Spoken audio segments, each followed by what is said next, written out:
Welcome to SAIRAM free computer tutorial YouTube channel.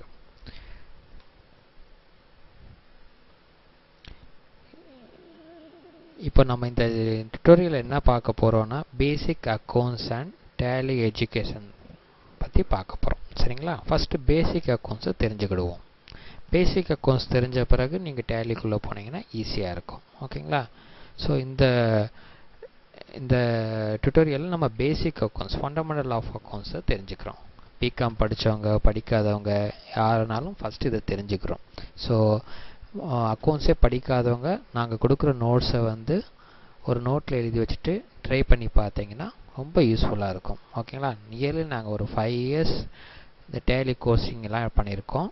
So அதை வச்சு நாங்க உங்களுக்கு ஈஸியான மெத்தட்ல எப்படி அக்கவுண்ட்ஸ் படிக்கலாம், டேலில போய் எப்படி ஈஸியா ஒர்க் பண்ணலாம்ங்கறத தெரிஞ்சுக்கலாம். இந்த டுட்டோரியலை நீங்க கண்டினியூவா பார்த்துட்டே வாங்க. நாங்க அப்லோட் பண்ற ஒவ்வொரு வீடியோவும் பார்த்துடுங்க. ஒரு நோட்ல வந்து நீங்க நீட்டா எழுதி வச்சிடுங்க. எழுதி வச்சு பிராக்டீஸ் பண்ணீங்கன்னா கண்டிப்பாக நீங்க இந்த டுட்டோரியல் ஃபுல் கிளாஸ் முடியும் போது நீங்க ஒரு டேலி ஆபரேட்டரா போய் வர்க் பண்ணலாம். சரிங்களா? அக்கவுண்ட்ஸும் நல்லா தெரிஞ்சுக்கலாம். So first fundamental of accounts. இது பிகாம் படிக்கிறவங்க எல்லாரும் படிச்சிருப்பாங்க.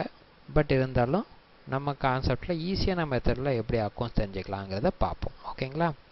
சோ இதுல பாத்தீங்கன்னா அக்கவுண்ட்ஸ் வந்து 3 பார்ட்டா பிரிச்சிருக்காங்க. Personal account, real account, nominal account. இப்ப பிகாம் படிச்சவங்க வந்து இந்த 3 ஃபார்முலா யூஸ் பண்ணி இந்த ஒவ்வொரு அக்கவுண்ட்ஸ்க்கும் ஆன்சர் எழுதுவாங்க. வரவு பற்றி எழுதுறத வந்து இந்த 3 ஃபார்முலா யூஸ் பண்ணுவாங்க. Debit the receiver, credit the giver, debit what comes in, credit what goes out, debit the loss, credit the profit. So இப்போ அக்கவுண்ட்ஸே படிக்காதவங்க வந்தாங்கன்னா ஃபர்ஸ்ட் இந்த 3 ஃபார்முலா படிச்சு அதுக்கு பற்று வரவு எழுதுறது வந்து தப்பா எழுதி ரொம்ப மிஸ்டேக் ஆகும். சரிங்களா? டைமும் வேஸ்ட் ஆகும். நம்ம ஸ்ரீராம் டுட்டோரியல் பேசிக் அக்கவுண்ட்ஸ் ஃபார்முலா பாத்தீங்கன்னா சாய்ராம் அக்கவுண்ட்ஸ்ல வந்து டுட்டோரியல்ல பாத்தீங்கன்னா ஒன்லி ஒரே ஒரு ஃபார்முலா தான். இந்த ஒரு ஃபார்முலா யூஸ் பண்ணி நீங்க ஃபுல்லா வந்து இந்த 3 இதுக்கும் ஆன்சர் எப்படி பண்ணலாம்ங்கறத நாங்க இந்த டுட்டோரியல்ல சொல்லி தர போறோம். ஓகேங்களா? சோ கண்டினியூவா பார்த்துட்டே வாங்க, நோட் பண்ணிடுங்க. சோ இந்த மெயினான ஃபார்முலா வந்து இதுதான். சாய்ராம் டுட்டோரியல் பேசிக் அக்கவுண்ட்ஸ் ஃபார்முலா பாத்தீங்கன்னா debit the receiver, credit the giver. சரிங்களா? பெறுபவரை பற்றுவை, கொடுப்பவரை வரவுவை. ஓகேங்களா? இத நீட்டா நோட் பண்ணிடுங்க. சோ ஃபர்ஸ்ட் வந்து பர்சனல் அக்கவுண்ட்ங்கறத பார்க்க போறோம். சரிங்களா? இந்த பர்சனல் அக்கவுண்ட்ல பாத்தீங்கன்னா debit the receiver, credit the giver. பெறுபவரை பற்றுவை, கொடுப்பவரை வரவுவை. So இது ஃபர்ஸ்ட் வந்து டிரான்சாக்ஷன். இதுக்கு பர்சனல் அக்கவுண்ட்க்கு வந்து எக்ஸாம்பிள் வந்து received cash from ராஜன் ₹5000 போட்டுருக்காங்க. சரிங்களா? சோ இதுல பாத்தீங்கன்னா cash received from ராஜன், ராஜாவிடமிருந்து 5000 ரூபாய் பெறப்பட்டது. சரிங்களா? சோ இதுல வந்து கேஷ் பணம் வந்து டிரான்சாக்ஷன் ஆகுதான் பணம் கொடுக்கறோமா வாங்குறோமான்னு பாருங்க. அப்போ பணம் கேஷ் வந்து கொடுத்தல் வாங்கல் நடக்குது. சோ அதனால கேஷ் அக்கவுண்ட் ஒரு லெட்ஜர் வச்சுக்கிறேன். அதே மாதிரி பேர் இருக்கான்னு பாருங்க. யார் கொடுக்கறாங்க, யார் ஒரு ஆளா இருக்கலாம் அல்லது ஒரு கம்பெனியா இருக்கலாம். யாரிடம் இருந்து வாங்குறோம் இல்ல யார் கொடுக்கறாங்கன்னு தெரிஞ்சுக்கலாம். இங்க பாத்தீங்கன்னா ராஜன்ங்கற ஒருத்தர் வந்து கொண்டு வந்து கொடுக்கறார். சோ ராஜன் அக்கவுண்ட்ங்கற லெட்ஜரை வச்சுக்கிறோம். இது வந்து லெட்ஜர்னு சொல்வாங்க, குறிப்பேடுன்னு சொல்வாங்க. கேஷ் அக்கவுண்ட் ஒரு லெட்ஜர், ராஜன் அக்கவுண்ட் ஒரு லெட்ஜர். ஓகேங்களா? இப்போ இந்த ஃபார்முலா யூஸ் பண்ணோம். கிரெடிட் தி கிவர், கொடுப்பவரை வரவு சைடு எழுது, கிரெடிட் சைடு எழுதுங்க. இப்போ இதுல யார் பணம் கொண்டு வந்து கொடுக்கறா? கிரெடிட் கொடுக்கறவர் வந்து ராஜன். சரிங்களா? கிவர் கொடுப்பவர் யாரு? ராஜன் அக்கவுண்ட். அதனால என்ன பண்றோம்? கிரெடிட் சைடு வந்து அவர் பேரை போட்டுறோம், ராஜன் அக்கவுண்ட். சோ அதே மாதிரி கிரெடிட் சைடு வந்து 5000 ரூபாய் எழுதிரோம். யாரு பெறுகிறோம்? நீங்க தான் வந்து கேஷ் ரிசீவ் பண்றீங்க. நீங்க ஓனரா இருந்தா உங்க பேரை போட கூடாது. சோ கேஷ் அக்கவுண்ட்ங்கற ஒரு லெட்ஜர்ல ரிசீவ் பண்ற மாதிரி எழுதணும். Debit the receiver. ஓகேங்களா? சோ இந்த ஃபார்முலா வந்து ஃபர்ஸ்ட் டிரான்சாக்ஷன் படிச்சு பார்க்கறோம். ரெண்டு லெட்ஜர் எழுதிக்கிறோம். கேஷ் அக்கவுண்ட், ராஜன் அக்கவுண்ட் எழுதிட்டு அப்புறம் இந்த ஃபார்முலாவை அப்ளை பண்ணனும். கொடுப்பவரை வந்து கிரெடிட் சைடு எழுதுறோம், பெறுபவரை வந்து டெபிட் சைடு எழுதுறோம். அதனால அதுக்கு ஏத்த மாதிரி எழுதுறோம். ஓகேங்களா? இப்போ இது எக்ஸாம்பிள் 2 பாருங்க. paid cash to Raja and co 5000. இது வந்து ராஜாவிடமிருந்து பெறப்பட்டது. இது ராஜா அண்ட் கோக்கு செலுத்தப்பட்டதுன்னு சொல்லியிருக்காங்க. சரிங்களா? ஸோ செலுத்தப்பட்டதுன்னா நம்ம கொடுக்குறோம். ஓகேங்களா? நீங்கள் வந்து கேஷியர் மாதிரி நினச்சிக்கிடணும். நீங்கள் வந்து ஒரு அக்கௌண்டண்ட் ஆஃபீஸில் ஒரு அக்கௌண்டண்ட்டாக வேலை பார்க்குறீங்கன்னா காலையில் ராஜனுங்கிற வந்து ஒரு 5000 வந்து கொண்டு வந்து கொடுக்குறாரு. நீங்கள் ரிசீவ் பண்ணுறீங்க. மதியம் நீங்கள் என்ன பண்ணுறீங்க? ராஜா அண்ட் கோக்கு 5000 கொண்டு போய் கொடுக்குறீங்க. சரிங்களா? ஸோ இந்த இடத்துல இந்த formulas debit the receiver, credit the giver. இப்போ இங்கேயும் பணம் கொண்டு போய் கொடுத்துருக்கீங்க. அதனால் கேஷ் அக்கௌண்ட் ஒரு லெஜர் வச்சுக்கிடணும், ராஜா அக்கௌண்ட்டுங்கிற இன்னொரு லெஜர் வச்சுக்கணும். இப்போ யார் கொடுக்குறா? நீங்கள் தான் கொண்டு போய் கொடுக்குறீங்க. ஸோ கிவர் யார்? நீங்கள் தான். ஸோ வந்து கேஷ் அக்கௌண்ட்டுங்கிறத வந்து கிரெடிட் சைடு எழுதுகிறோம். கிரெடிட். டெபிட் என்ன? யார் ரிசீவ் பண்ணுறாங்க? ராஜா அண்ட் கோ தான் வந்து டெபிட் தி ரிசீவர். ஸோ அதனால் டெபிட் சைடு வந்து ராஜா அண்ட் கோ எழுதி கம்ப்ளீட் பண்ணுறோம். ஓகேங்களா? இது புரிஞ்சிச்சா? ஸோ புரியலைன்னா ஜஸ்ட்டு வந்து இந்த ஒரு தடவை நோட் பண்ணிவிடுங்க. ஓகேங்களா? நோட்டில் நோட் பண்ணிவிட்டு நான் சொன்னதை வந்து திருப்பி ஒரு தடவை நீங்களாக நோட் பண்ணி பார்த்தீங்கன்னா ஈஸியாக புரியும். ஓகேங்களா? இது வந்து பர்சனல் அக்கௌண்ட்டுக்கு ஒரு எக்ஸாம்பிள். ஒரு ஆளிடமிருந்தோ ஒரு கம்பெனியிடமிருந்து கேஷ் பெறுகிறோம், ஒரு ஆள் அல்லது ஒரு கம்பெனிக்கு பணம் கொடுக்குறோம். இதுதான் வந்து பர்சனல் அக்கௌண்ட்டுன்னு சொல்கிறாங்க. ஓகேங்களா? சரி, நெக்ஸ்ட்டு போவோம். ஓகேங்களா?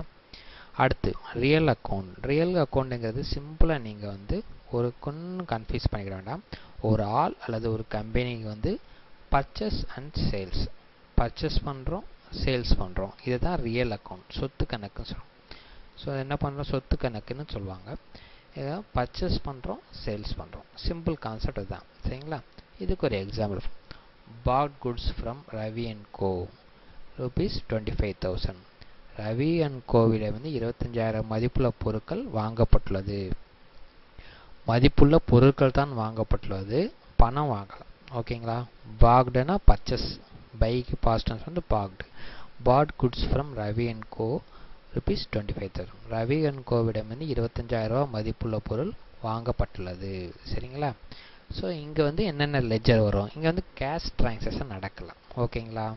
ஸோ ஒரு ஆள்கிட்ட இருந்து, ஒரு கம்பெனிகிட்ட, ரவி அண்ட் கோகிட்ட இருந்து நீங்கள் கேஷுக்கு பதிலாக என்ன பண்ணிக்கீங்க? பொருள் வாங்கியிருக்கீங்க, பாக்டுன்னு. அப்போ வந்து பர்ச்சேஸ்ன்னு சொல்லுவோம். சரிங்களா? By packed, purchase. ஸோ இப்போ பர்ச்சேஸை கொண்டு ஒரு லெஜர் வச்சுக்கிறோம். ஓகேங்களா? அடுத்து வந்து பேர் எழுதிக்கிறோம். யார்? ரவி அண்ட் கோ. இங்கே இந்த formula debit the giver, credit the giver, debit the receiver. யார் கொடுக்குறாங்களோ அவங்க கிரெடிட் சைடு எழுதணும், யார் ரிசீவ் பண்ணுறாங்க அவங்க டெபிட் சைடு எழுதணும். இப்போ இங்கே யார் கொடுக்குறா? பொருள் யார் கொடுக்குறாங்கன்னு பார்க்கணும். இப்போ இங்கே பொருள் தான் ரிசீவ் பண்ணுங்க, பணம் ரிசீவ் பண்ணல, பொருள் ரிசீவ் பண்ணுங்க. யார் கொடுக்குறா? From Ravi and co. Ravi and co கொடுக்கறதுனால கிரெடிட் சைடு வந்து ரவி அண்ட் கோ பேரை எழுதிடும், 25,000. யார் ரிசீவ் பண்ணுறீங்க? நீங்கள் தான் ரிசீவ் பண்ணுறீங்க, பொருள் ரிசீவ் பண்ணுறீங்க. அதனால் பர்ச்சேஸ் அக்கௌண்ட்டில் டெபிட் தி ரிசீவர். 25,000 மெட்டீரியல் வந்து ரிசீவ் பண்ணுறீங்க. ஓகேங்களா? இது புரிஞ்சா? அடுத்து sold goods to Shankar and co. 25,000 பொருள் வாங்கி நீங்கள் 28,000 ரூபாய்க்கு நீங்கள் விற்கிறீங்க. யாருக்கு விற்கிறோம்? Shankar and go. ஸோ பொருள் தான் விற்றுருக்கீங்க, பணம் ஒன்றும் வாங்கலாம், கொடுக்கலாம். ஓகேங்களா? இப்போ சேல்ஸ், சோல்டுக்கு, சேல்ஸுக்கு பாஸ்ட் அண்ட் சோல்டு. ஓகேங்களா? விற்றுருக்காங்கன்னு சொல்லியிருக்காங்க. ஸோ சேல்ஸ் அக்கௌண்ட் ஒரு லெஜரும், சங்கர் அண்ட் கோ லெஜரும், 2 லெஜர் வச்சுக்கிறீங்க. ஓகேங்களா? இங்கே யார் கொடுக்குறா? யார் ரிசீவ் பண்ணுறா?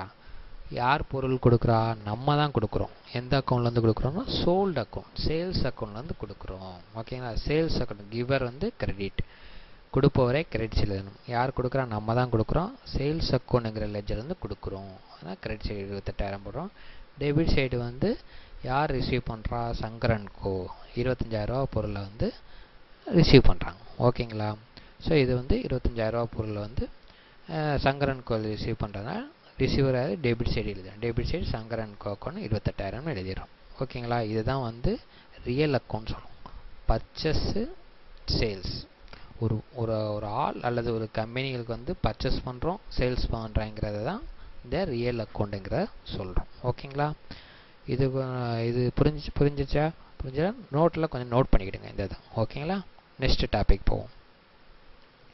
அடுத்து நாமினல் அக்கௌண்ட். நாமினல் அக்கௌண்ட்னா பேரளவு கணக்கு.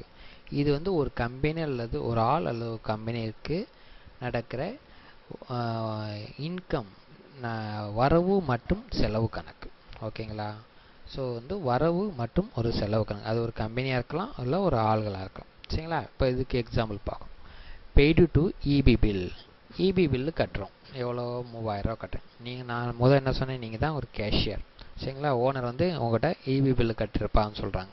அப்போ நீங்கள் என்ன பண்ணுறீங்க, உங்கள் கேஷில் இருக்கிற 3000 கொண்டு போய் ஈபி பில் கட்டுறீங்க. சரிங்களா? அப்போ வந்து கேஷ் ட்ரான்சாக்ஷன் நடக்குது. அதனால் என்ன பண்ணுறோம், கேஷ் அக்கௌண்ட்னு ஒரு லெஜரை எழுதிக்கிறோம். அடுத்து என்ன, ஈபி பில். ஸோ இங்கேயும் இதே ஃபார்முலா வச்சிடும். Debit the receiver, credit the giver.